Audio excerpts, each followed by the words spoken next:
Hola, muy buenas tardes, contemplativas. Roberto, bienvenido. Hola, Alberto. Luis, bienvenidos. Bienvenidos en casa, bienvenides. En la escuela. En la escuela. En su trabajo. Mientras están lavando los trastes. En el horario, en la oficina. En el horario de oficina, escuchando esto con los audífonos, de manera clandestina para que el jefe no los vea. O lavando los trastes antes de dormir. Donde sea que nos vean o escuchen, bienvenidos. Y espero que estén pasando un buen momento. Sí, porque para hablar del tema de hoy hay que estar en un buen momento. Un tema que lo hemos propuesto a partir de la última sesión en la que comenzaste a hablarnos acerca de esa investigación que habías hecho en la UAM con alumnos de la UAM y del TEC de Monterrey. La confianza. Porque hablábamos de la confianza y entonces hoy vamos a hablar de un fenómeno que quizás está del otro lado del espectro o que es, no sé si antagónico, pero que deriva de... Yo creo que van juntos, la confianza. Y esto. Todo. Así es. Y también haremos, me parece, por lo que escuché antes de iniciar esta sesión, una disertación sobre Camelia la Tejana. Bueno, no es una disertación.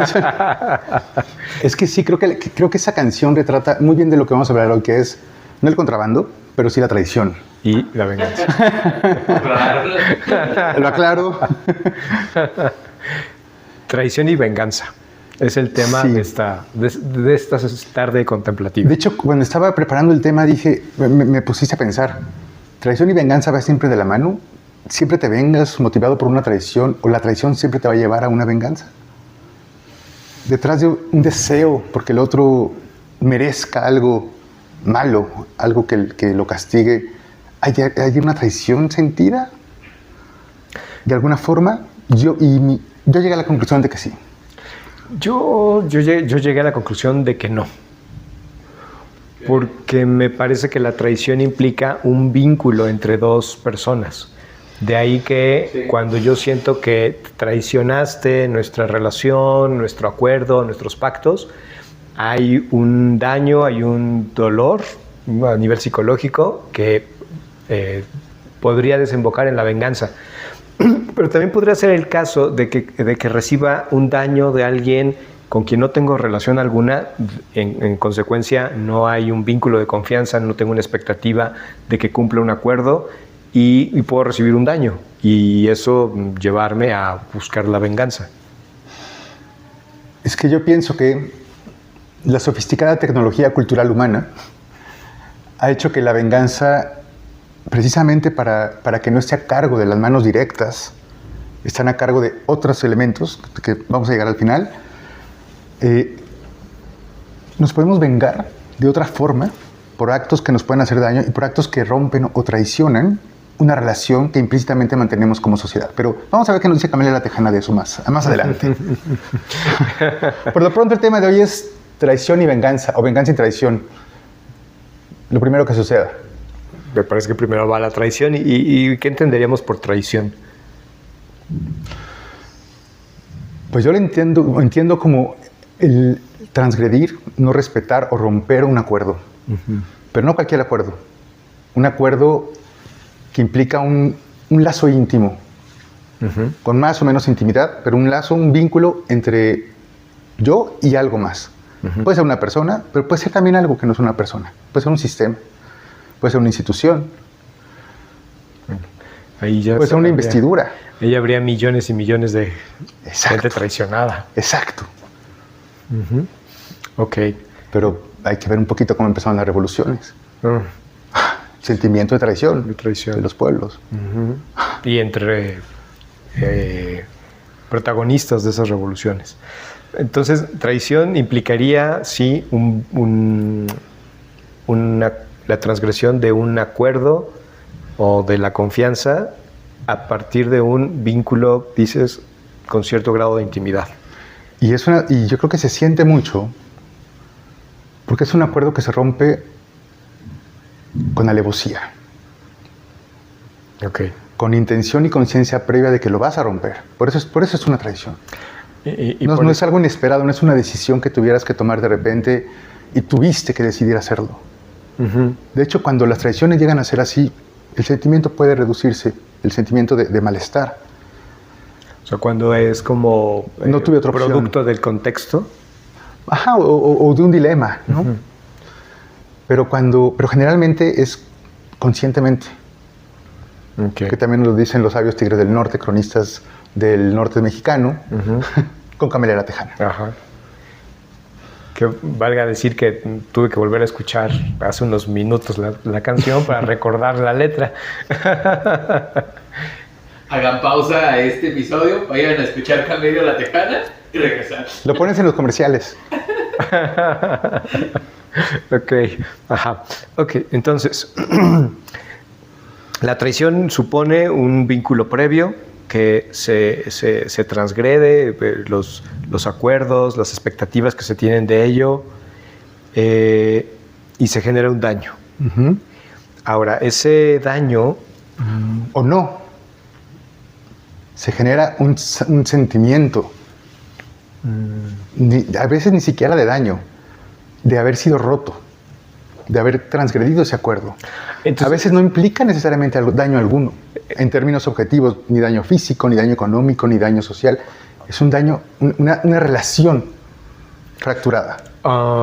Bueno, si entendemos esa relación que se fractura como un daño, sí, podría ser un daño, claro, pero...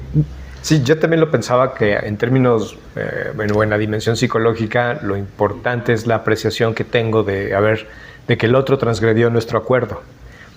Me parece que también conllevaría un daño, pero es cierto, podría ser que no se genere el daño, no se consume el daño, pero ya la percepción que yo tengo de que traicionaste mi confianza, de que traicionaste el acuerdo, ya es suficiente para ese sentido de traición, ese dolor.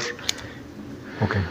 La diplomacia se sustenta en eso, en el sentimiento de traición, no en la traición en sí. En manejar la información de tal forma que el otro crea que se transgredió y que se rompió el acuerdo, aun cuando no sea así. Porque el mero sentimiento de haber sido traicionado o de que el otro rompió mi confianza es suficiente para poder generar ese rechazo y esa animadversión hacia el otro. Ya. Entonces, para ir como... allanando el camino, diferenciaríamos entre traición y daño. Sí, la traición como hecho que lastima o fractura una relación basada en la confianza, y el sentimiento de malestar que acarrea el sentir esa fractura, ¿no? Ahora, este sentimiento me lleva a pensar en que se origina de la predicción que hacía el cerebro, y lo hablábamos en la sesión cuando hablamos de la confianza, que hay este cerebro que busca predecir, este cerebro predictivo, que entonces está buscando predecir cómo va a ser el movimiento del otro, qué es lo que el otro va a hacer, y entonces, dado que estamos en una relación, en un vínculo, predigo que vas a ceñirte o que esa persona va a ceñirse a nuestro acuerdo. Y de pronto pasa todo lo contrario. Y es ahí donde se genera entonces este dolor por un error en la predicción interpersonal. Sí, hay parte de eso, creo. La traición es un rompimiento a la capacidad de predicción que yo había adquirido contigo. Y la capacidad de predecir lo que tú vas a hacer como humano es también la capacidad que tengo para predecir lo que van a hacer otros humanos que están en mis relaciones.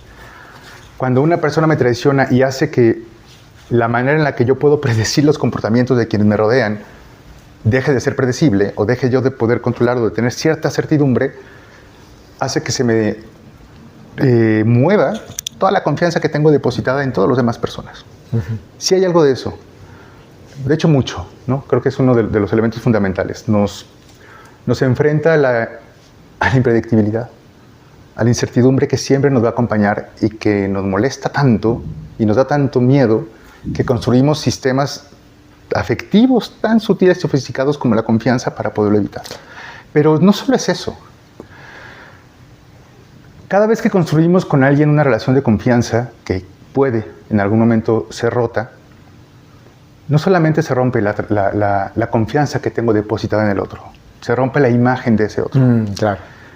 Y cuando se rompe la imagen de ese otro, si mi construcción de mi yo, si lo que yo creo que soy y cómo soy se construye conforme me voy relacionando con los demás, entonces también se rompe mi imagen propia. Sí. ¿Por qué permití eso? ¿Desde cuándo? Sí. ¿Cómo no me di cuenta que tan tonto soy? Comienzo a interrogarme de mí mismo y ese sentimiento de enojo por haber sido transgredido en mi relación también se convierte en humillación.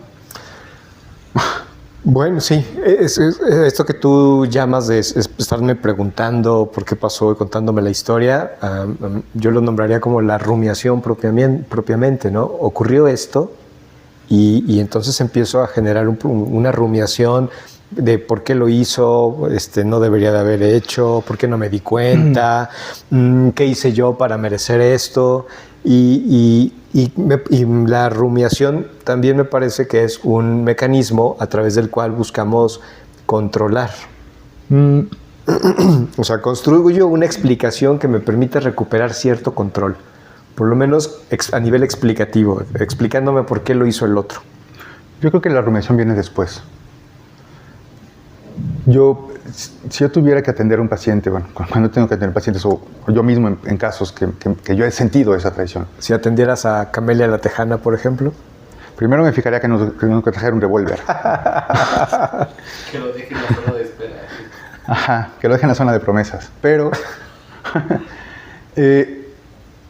la rumiación es estar pensando constantemente en lo que sucedió cuando eso que estás pensando y eso que sucedió ya no te otorga ningún aprendizaje sobre ti, sobre la relación, sobre la confianza y sobre la traición en sí. Ahí ya podría llamarse rumiación. Pero antes de que suceda eso, situarme en lo que pasó, interrogar qué fue lo que sucedió, mirar al otro, mirar la imagen que tenía, compararla, mirar la mía propia, es también un proceso de aprendizaje que tengo que hacer. Cada vez que enfrento una situación que me confronta lo que es la vida, que es la incertidumbre de la vida. Cuando ya sucede eso y realmente hago un análisis desde el cual aprendo de mi memoria, entonces, y continúa aún así el pensamiento, quizá ya lo pueda llamar rumiación. Antes de eso, se requiere un proceso de memoria constante de lo que sucedió para asociarlo a otros aspectos de mi vida y estarlo resignificando. Ese proceso no es rumiación propiamente. Es que me haces pensar en la parábola budista de las dos flechas, ¿no? Donde la primer flecha conlleva un dolor, ¿no? O sea, un poco la narración completa es acerca de una persona, de un hombre que recibe una flecha en el hombro. Y la flecha en el hombro es un dolor objetivo, físico. Pero después el Buda habla de que viene una segunda flecha, que sería ya el sufrimiento añadido, donde esta persona comienza a preguntarse ¿por qué yo? ¿Por qué esa persona a la que yo no le he hecho nada me lanzó una flecha? ¿De qué clan viene esa persona que ha querido hacerme daño? ¿De qué está hecha la punta de la flecha? ¿De qué madera está hecha? ¿Qué plumas de ave tiene esta flecha? Entonces empieza un proceso explicativo que en el entendimiento del Buda lo que hace es generar todavía un sufrimiento mayor. Y por eso yo ubicaba ahí la rumiación, porque empiezas a darle, y claro, el impacto psicológico que tiene se maximiza, ¿no? Y de modo también, cuando hablabas de esto de la humillación, pienso en la fusión cognitiva que se da entre la historia que me cuento, ¿no? De me traicionó, me cuento toda una historia que me lleva a generar un impacto en mi identidad, donde me convierto en la persona traicionada. No recibí una traición, no experimenté una traición, sino que me convierto en la persona traicionada. Y creo que de ahí también viene como el impulso hacia la venganza, de cómo se trastoca y cómo queda la identidad. Cuando llega la primera flecha y me causa dolor, me causa una herida en mi cuerpo, hay sangre, hay algo enterrado en mis músculos, tengo que ver la flecha, tengo que sacarla, tengo con cuidado, tengo que saber de dónde vino para ver si trae un veneno del cual me tenga que curar. Todo ese proceso creo que es necesario. Ya la segunda flecha que digan, qué mala suerte que te caigan 2 flechas en el mismo lugar. Las parábolas siempre son muy... No, pero la segunda muy flecha es interesantes. psicológica, lo que se refiere al Buda... No, sí, lo entiendo la metáfora, pero...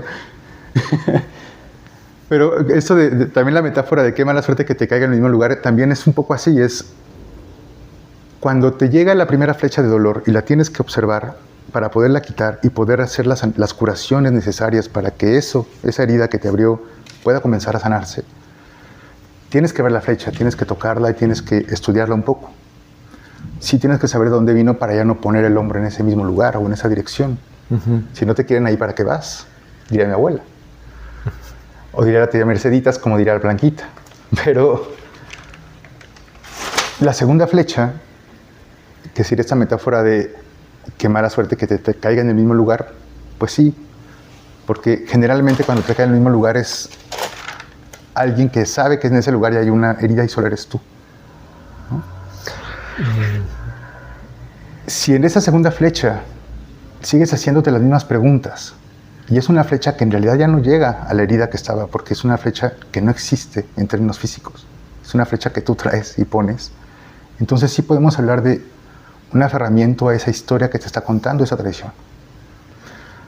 Y quizá ya la manera de abordarlo, de pensarlo, de intervenir es diferente.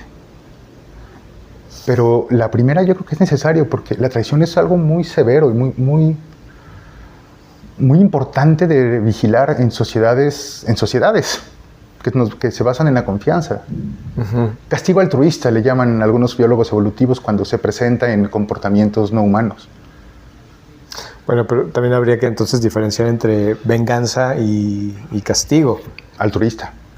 Bueno, es que el castigo podría tener un carácter normativo, mientras que la venganza no es así. Imagínate que vivimos en una sociedad en la cual no hay consecuencias de lo que tú me hagas. Si no hay consecuencias de lo que tú puedas hacer por romper los acuerdos sociales, entonces podemos lastimarnos todo el tiempo. Totalmente.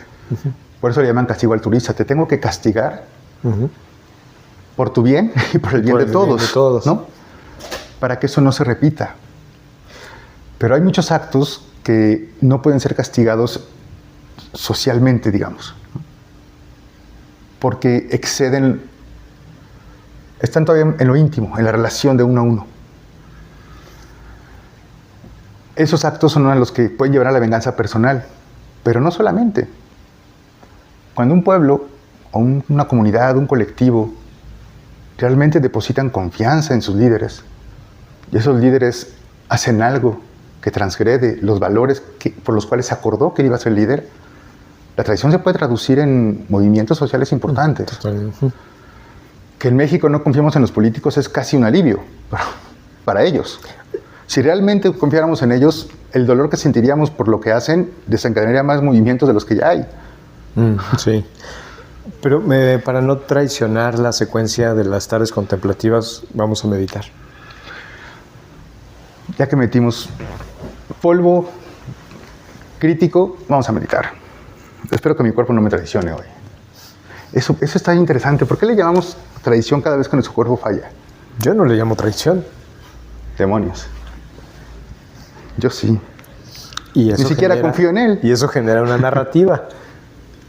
Cualquier cosa que me hace sentir mal es traición. Ok, bueno, vamos a meditar. Así que vamos a tomar nuestra postura de meditación. Situarnos en los sentimientos que surgieron, ¿no? Todo lo que sentimos en ese momento que nos sentimos traicionados.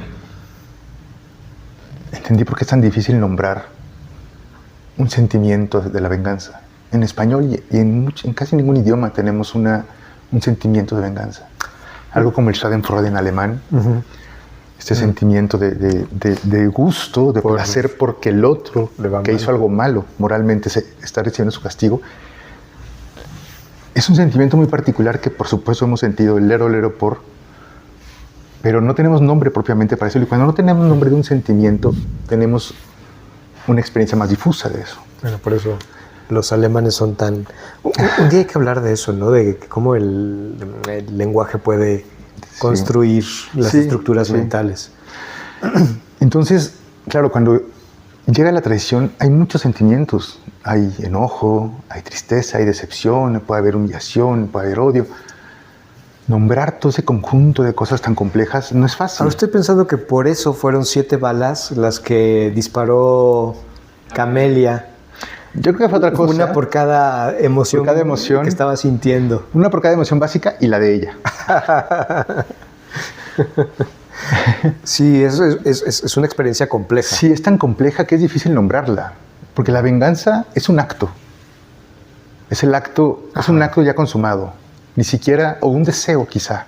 El deseo de venganza. El deseo de venganza y la venganza. Que es un acto descrito todavía no hecho. Pero es un acto. Pero no tenemos cómo nombrar eso que acompaña, eso que motiva la venganza. Estudios por imagen cerebral, por resonancia magnética funcional para identificar este deseo de venganza, apuntan a la activación del núcleo accumbens, del sistema de reforzamiento, como parte de la experiencia. Okay. Da placer vengarse. Dicen, la venganza es dulce. De ahí. A mí me gustaría más que supiera chamoy, pero sí. Me reforzaría más si sabía chamoy. Agridulce, picosita, ácida, como debe ser la venganza. ¿Y qué? ¿Y es un plato que se come frío o algo así, no? Entonces, primer 20 que me cayó es tan complejo que disectarla también lleva tiempo. Entonces, tenemos que quizá reconciliarnos con estos deseos de venganza que hemos tenido, tan complejos que ni siquiera los podemos nombrar. Y luego nos llevaste a otra pregunta interesante. Cuando nos preguntamos si eso que quisiéramos que hiciera el traidor, ¿no? Hace justicia. Y eso también es importante. Yo creo que hay traiciones que claramente transgreden algo justo o injusto. Pero hay traiciones en las que es difícil saber si hay justicia o no de por medio. No sé, las relaciones de amistad, las relaciones de pareja. ¿Cómo definimos qué es justo y qué no es justo en este tipo de relaciones? Porque la justicia es un concepto más... no es exclusivo de lo jurídico, etcétera, pero es una noción que implica otros instrumentos psicosociales y sociales construidos que no siempre están implicados en la relación más íntima. ¿Cómo definir que una traición fue injusta? Una traición de cerquita. No sé. Bueno, me parece que por definición ya se considera que la traición es injusta. Estás quebrantando la confianza. Y dentro de la noción de justicia, pues quebrantar la confianza de alguien impacta la justicia. Voy a pensar en un caso que puede ser cualquier caso. Un caso casi típico de consultorio por personas que llegan lastimadas y doloridas por una traición de pareja. Porque su pareja comenzó a salir con otra persona y terminó con ella. Claro que hay un sentimiento de traición. Pero cuando vemos el lado del traidor, de la traidora, sí hubo una transgresión a la confianza en un momento en el que la otra persona tampoco sabía qué hacer, por ejemplo. También estaba confusa. A veces no, a veces sí. A veces no sabía por qué decantarse porque estaba experimentando algo que no había experimentado antes. Sobre todo cuando son relaciones de primera vez. Es un sentimiento de que no sabía que podía tener. Un enamoramiento que no sabía que podía surgir. ¿En dónde está ahí la justicia? Bueno, me parece, la justicia tiene es una pregunta abierta, ¿no? Desde la misma definición de Ulpiano de ¿qué es? La justicia es la constante y perpetua voluntad de dar a cada quien lo suyo. Justitia es constant et perpetua voluntas, iusum quique tribuere. A mí me deja con una pregunta abierta. Bueno, ¿y sí? ¿Y qué corresponde a cada uno? ¿No? Que al final también cuando surge este sentimiento de venganza y buscamos la venganza, la pregunta que me surge es, ¿qué esperas realmente obtener con la venganza? Y justo es el 20 de los sentimientos que me cayó. Cuando tienes enojo, y lo que domina es tu enojo, sabes a dónde te puede llevar. ¿no? A eliminar, a sacar, a romper a esto que te está provocando el enojo, sea una persona o sea una situación. Cuando hay una tristeza también sabes de qué te quieres resguardar. Cuando hay miedo sabes de qué quieres huir, pero cuando hay miedo, enojo, tristeza, decepción, humillación, todo junto, ¿qué quieres hacer? ¿Quién sabe? Solo quiero que esto se vaya, se deshaga, a ver si se quita. Y ahí me parece un punto importante para dilucidar en la venganza. La venganza no siempre busca como fin el daño. Me parece que la venganza en lo último que busca, o más bien su finalidad, sería como una restauración de un estado psicológico. Sí, al final queremos que esto pase. Que esto pase, que deje de sentirlo y que mi narrativa vuelva a cambiar de no soy una persona traicionada, sino sí me traicionó, pero me ubico no en el lugar de la humillación que podría darse cuando me fusiono con la idea de soy alguien traicionado. O sea, me parece que entonces la búsqueda de la venganza busca más restaurar mi identidad que generar un daño en el otro. Sí, también pienso que la venganza es una forma... hacemos uso de la manera en la que comúnmente lidiamos con aquello que nos hace sentir mal. Uh-huh. y de la forma en la que hemos aprendido cómo lidiar con eso que nos hace sentir mal, pero para la venganza no sirve.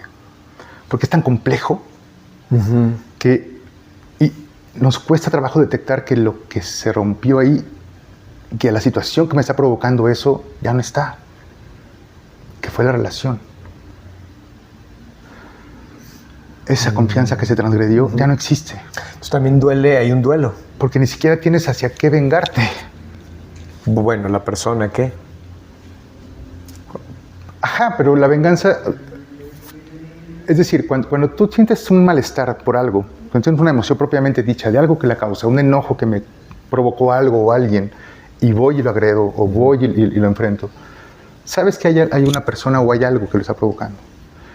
Pero en el caso de la venganza, aunque sabes quién provocó ese sentimiento, ese que lo provocó ya no es el causante de lo que pasa después o lo que estás sintiendo ahora. Ah, bueno, claro, porque ya la venganza es una forma de relacionarte con el dolor de la traición. Exacto. Uh-huh. Y yo creo que lo tratamos así porque es muy difuso y no tenemos cómo nombrarlo y cómo llamarlo. Hay que comenzar a aceptarnos vengativos. Hay que comenzar a aceptarnos que este deseo de venganza puede provenir de un mal conocimiento, de este analfabetismo emocional, como decías alguna vez. Y comenzar a reconciliarnos con todo este malestar tremendo y que también podemos sentir. Uh-huh. Y no solamente los seres humanos, también otras especies no humanas tienen sistemas de reciprocidad complejos y de castigo por no cumplir esa reciprocidad que nos indican que las emociones que motivan estos castigos no son tan fáciles, no lo están, que tiene que actuar el grupo en conjunto. Uh-huh. O sea, el grupo social como entidad tiene que actuar contra esos que transgreden algo de tan complejo que es. Claro, da un orden social. Y por eso diferenciar entre venganza y un castigo que puede, un castigo altruista o punitivo que viene de un orden social. Así de mientras averiguamos cómo le vamos a llamar a eso que llamamos venganza, y mientras averiguamos qué sentimientos le damos, hay que evitar que eso pase porque no podemos estar transgrediéndonos todo el tiempo. Uh-huh. ¿No?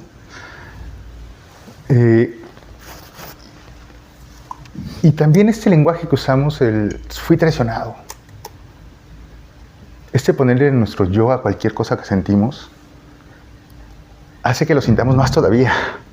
Claro, es que sí, como lo decía, la venganza busca restaurar mi identidad, no busca hacer daño al otro, ¿no?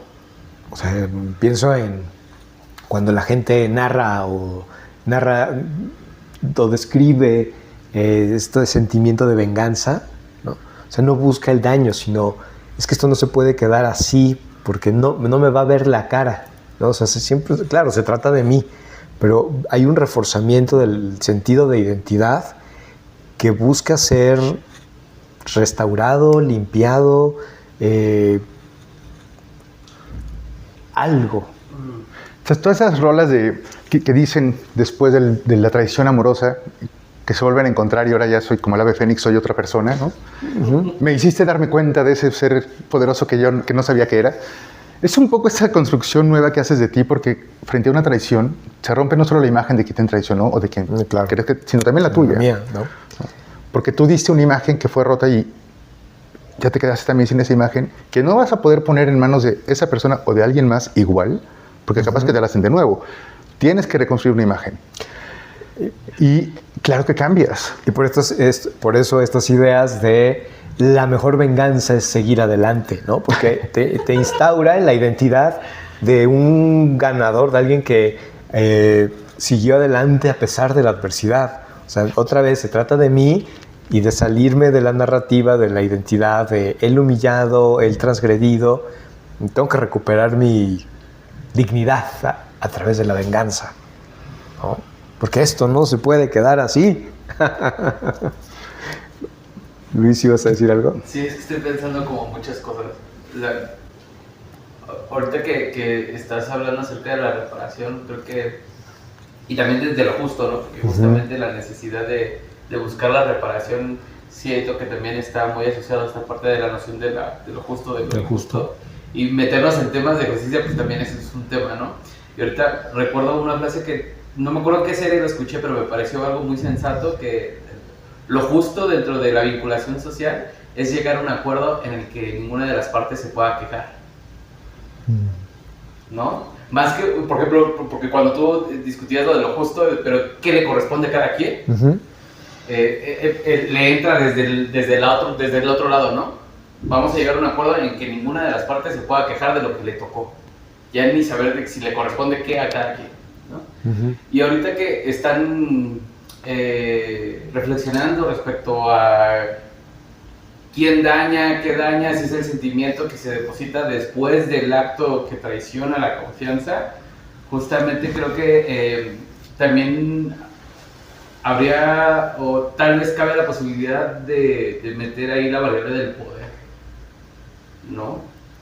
Porque el poder. Claro, porque la venganza es la reestructuración o la revalidación del poder. Entonces, ahorita, por ejemplo, que lo están pensando desde otros aspectos. Yo ahorita lo estaba pensando desde mi panza, desde mi código postal y desde lo que consumo visualmente.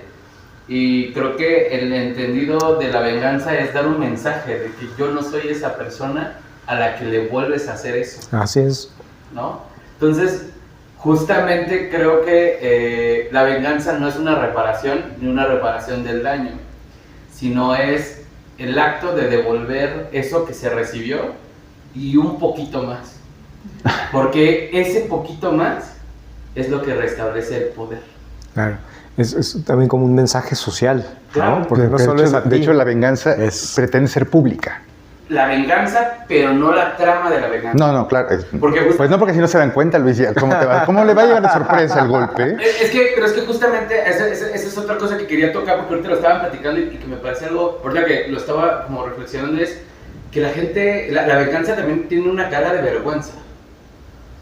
Y por eso es un plato que se sirve solo. No puedes ir verbalizando con tus espacios ni con tus redes eso que te pasó, eso que te avergonzó. Porque fue humillante. Porque es humillante y es revictimizante, ¿no? Eso tendría que volverlo a verbalizar. Wow. Es que ahora entonces estoy viendo una cantidad de emociones y sentimientos que están entre la traición y la venganza. Es muy complejo. Y por eso quería traer a la discusión con ustedes el eje del poder.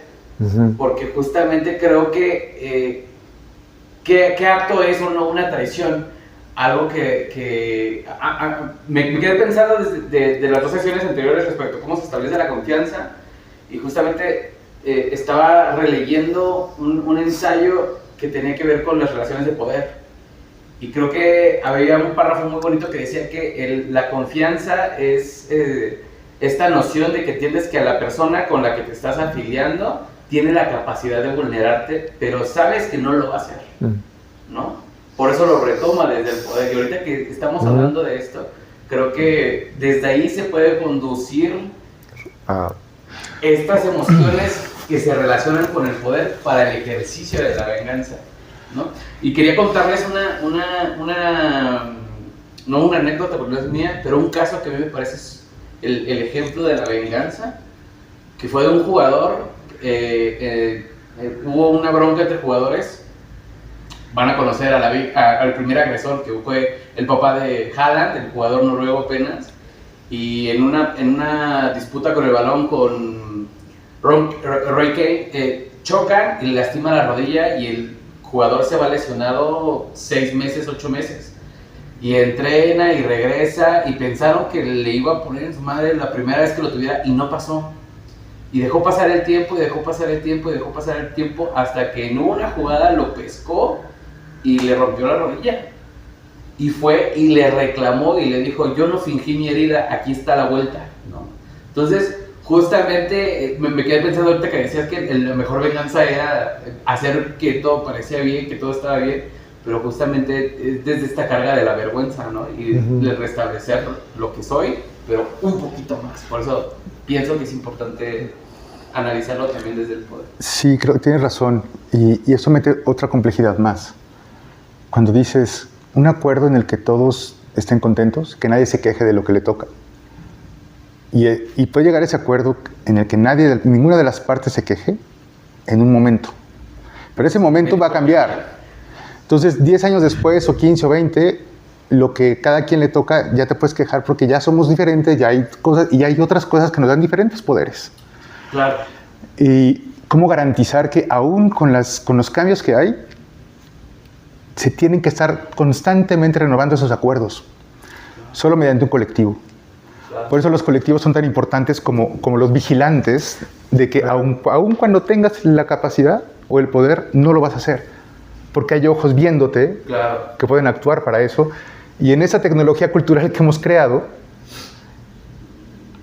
podemos hacer que esos actos de venganza se salgan del cuerpo propio, del yo individual, y se descarguen en un colectivo para hacerse norma o ética o principio y se castigue hacia la persona. Eso hace que se descargue esa animadversión, que hay una noción de justicia, porque sí, la justicia siempre es una cuestión colectiva, y que se disperse esa función. Pero también eso es complicado, porque implicaría otras tantas cosas como confianza, lealtad, etc., etc. El dinamismo, los cambios con los que nos vamos enfrentando.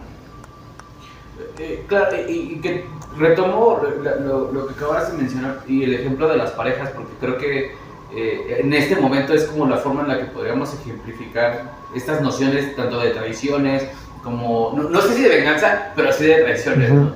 Y creo que el dinamismo de los acuerdos también es eso, porque al principio cuando se vincula la gente, a lo mejor pueden tener unos acuerdos y 5 o 10 años después resultó que esos acuerdos no, o menos, 1, 2, 3 años después, resulta que esos acuerdos no fueron suficientes para esclarecer qué actos pueden vulnerarme, ¿no?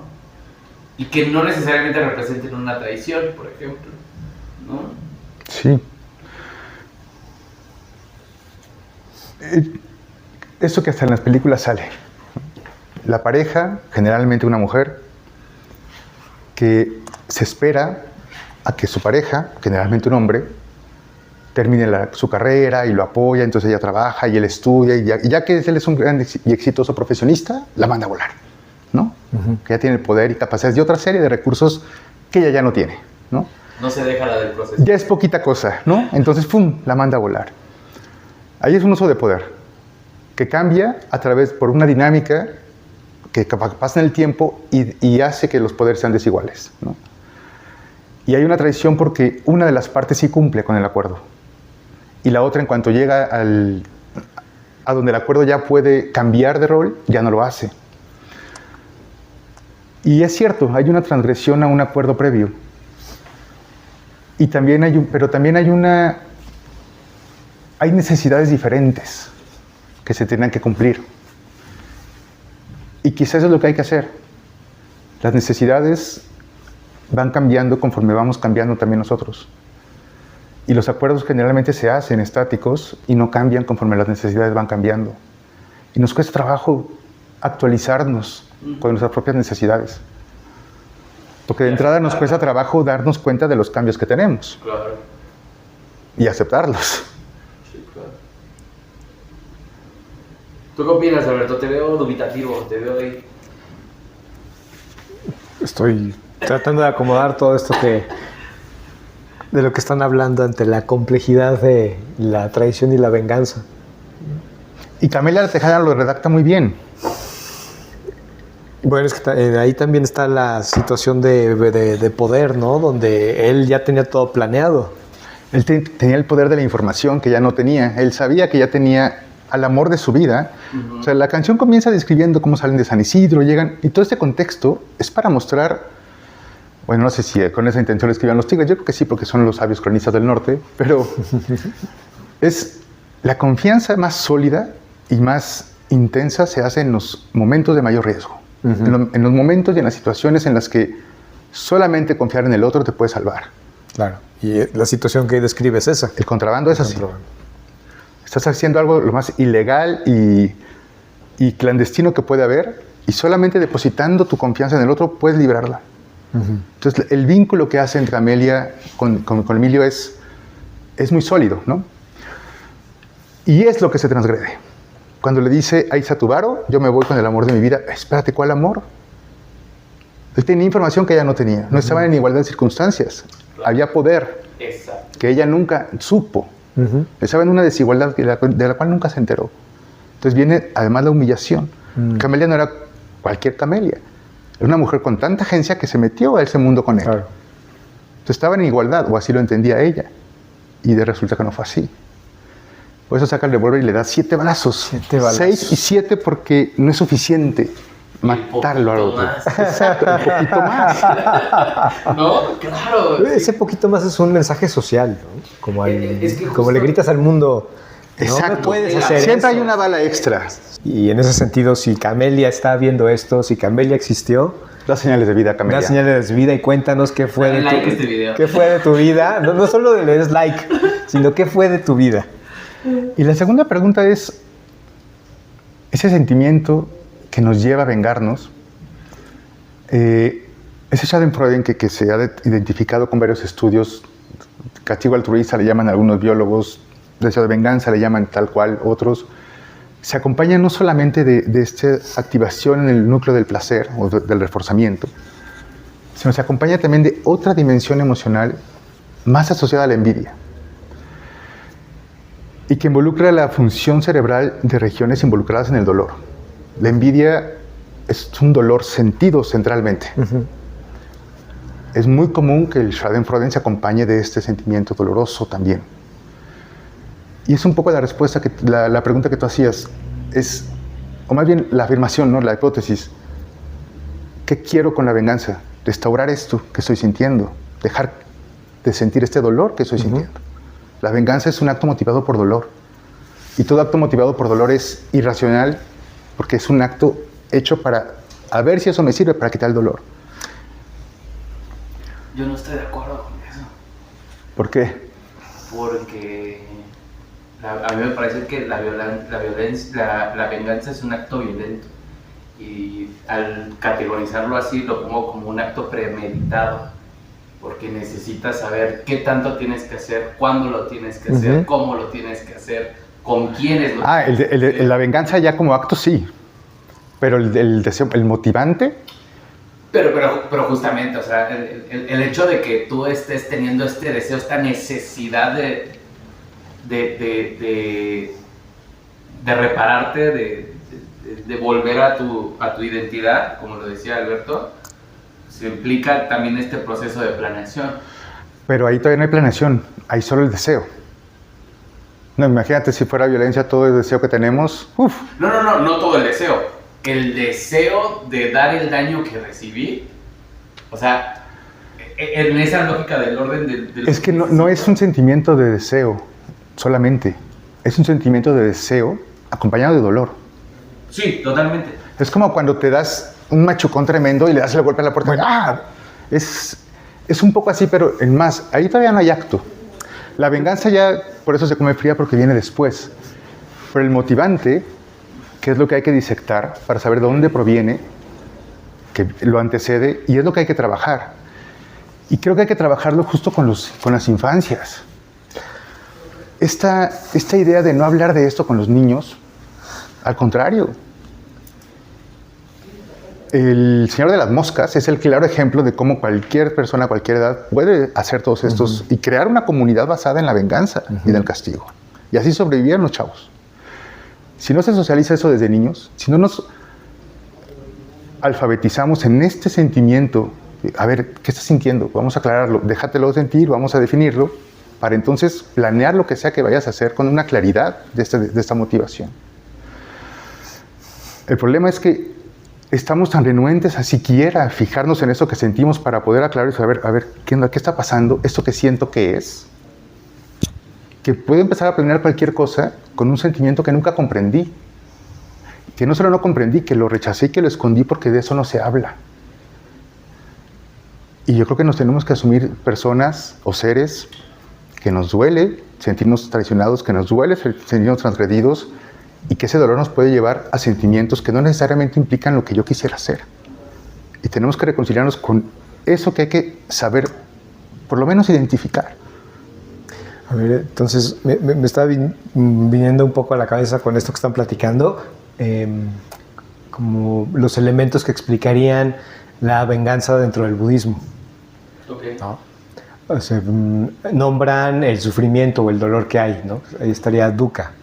Después vendría la aversión a ese dolor, a esa traición, que sería dosa o dosha. Después vendría el deseo, el taña, a vengarme, a este deseo a que el otro también sufra en la misma medida que yo sufrí o un poquito más. La séptima bala. ¿No? La séptima bala. Y upadana, el aferramiento a la historia, a la narrativa que me he contado respecto a la traición, a la identidad que busco resguardar o que busco restaurar y a la noción de que esa identidad se transgredió, ¿no? Entonces es lo que han estado nombrando en este último bloque, ¿no? El dolor que se siente por la traición, la aversión a ese dolor. ¿Qué hago con este dolor? ¿Cómo me lo quito? ¿Cómo lo saco? ¿Cómo lo saco? ¿Cómo lo saco? Pues a través del deseo de que el otro sufra igual que yo, ¿no? Y entonces me aferro, bueno, está este deseo y empieza el aferramiento. Claro, el aferramiento empieza a darme la secuencia para planearlo, pero incluso ahí habría un cuarto elemento, que sería el karma, y no como el karma en esta visión New Age o de la justicia cósmica o la justicia espiritual en la que se está buscando, en la que se espera que el universo... el karma es la venganza. El karma es una venganza, no. Del mundo. No. Y aquí, bueno, creo que lo hemos mencionado varias veces, pero para el Buda el karma no era eso. Para el Buda el karma era... ¿Qué hago a partir de ese momento? ¿No? ¿Cuál es mi acto que va a responder a eso? Ese es el karma. Entonces, sí, la situación ya se dio.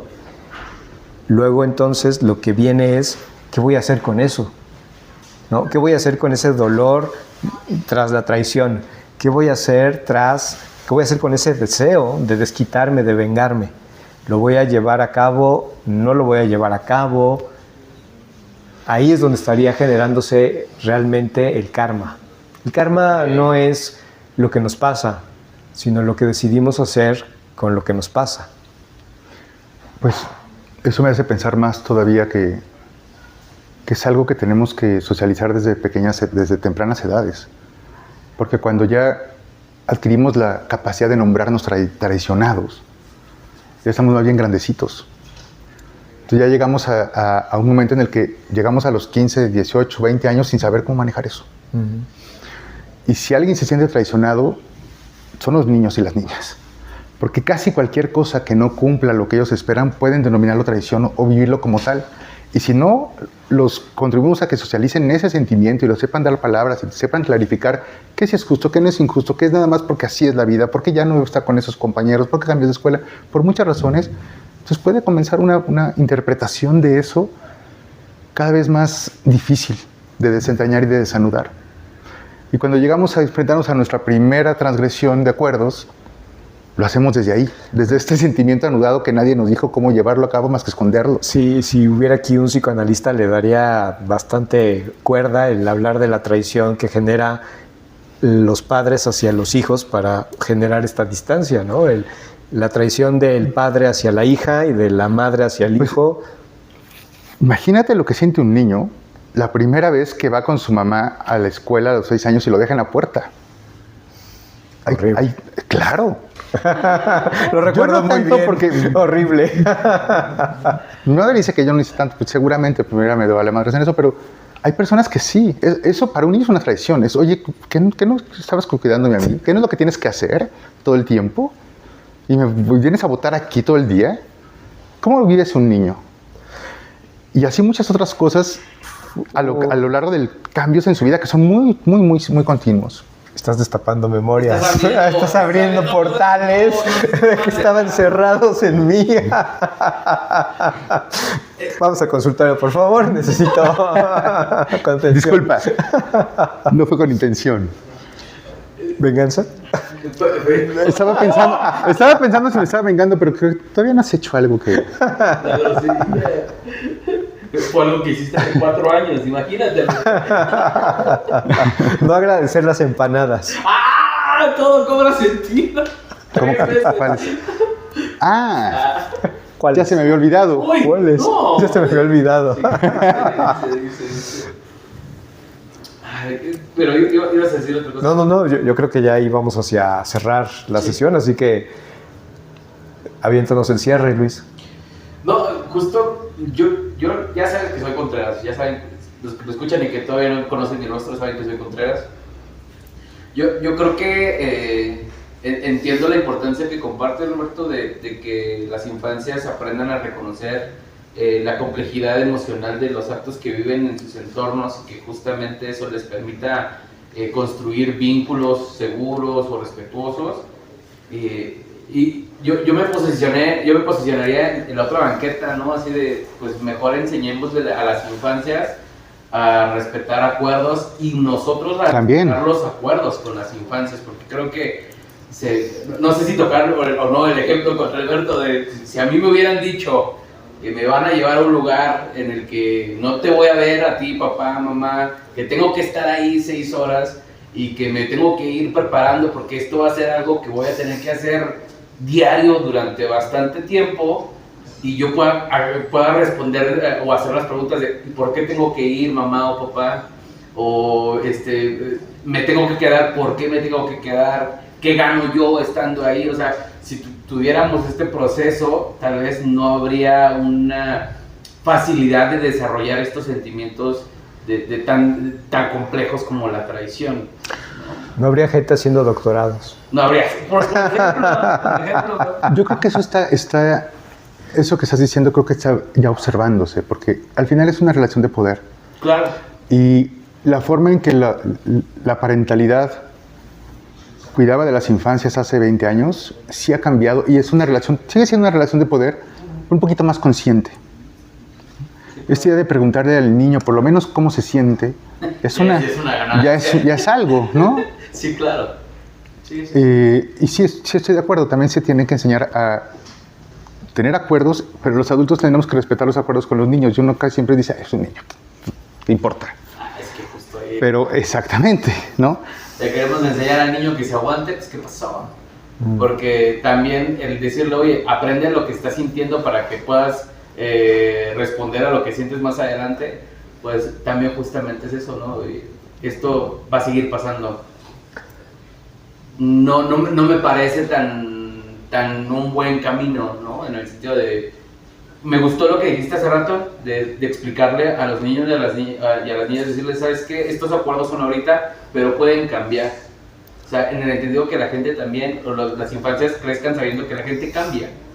Y ahí disminuir esta sensación negativa o esta aversión al daño porque alguien ya no quiere jugar contigo, ya no se quiere juntar contigo, simplemente la gente cambia, las necesidades cambian. Pasa en las personas y pasa en el mundo. Ve Naciones Unidas, ¿cómo está ahora? 60 años después, algo cambió en el mundo. Y los acuerdos ya no son iguales. Y me parece que no exploramos hacia la cultura de paz y la venganza.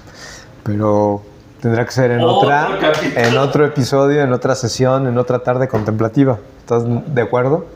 Totalmente. Así que, si quieres cerrar con algo, Roberto.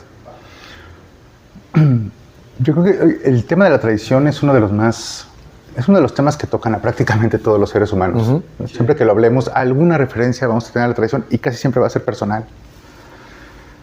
Y yo creo que está bien sentirse traicionados porque nos enfrenta a una serie de sentimientos que, aunque horribles, de momento, sí provocan un aprendizaje de los más significativos, importantes que una persona puede tener.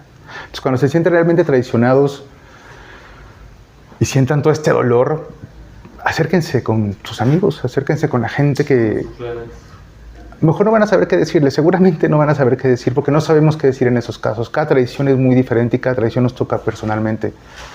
Pero hablarlo y escuchar nuestra propia voz diciendo lo que sentimos ya genera una claridad de qué puedo hacer o no puedo hacer.